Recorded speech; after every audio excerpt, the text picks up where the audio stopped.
Qu'est-ce qu'on peut en conclure concernant ces atouts pour éventuellement lutter contre le cancer? Alors, comme d'habitude, je vous le dis tout de suite, c'est pas un remède miracle, c'est pas un élément miraculeux. Toujours est-il que certaines de ces propriétés sont étudiées de près pour leur potentiel bénéfique dans le cadre d'une alimentation santé, notamment chez les personnes atteintes de cancer ou en prévention du cancer.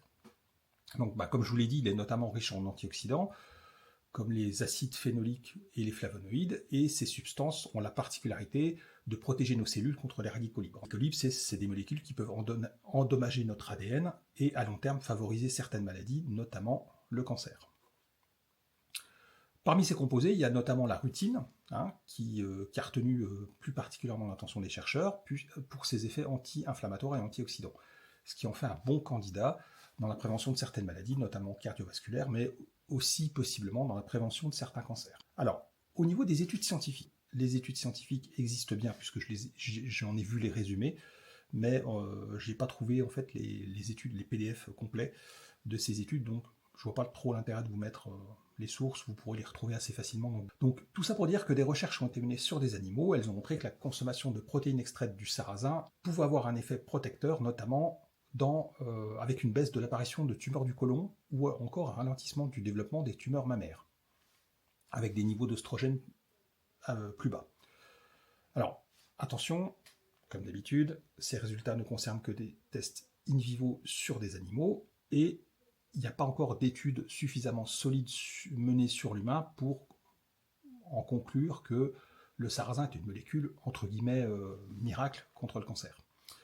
Mais toujours est-il que les études, pas mal d'études in vivo sur des animaux ont montré quand même des atouts bénéfiques.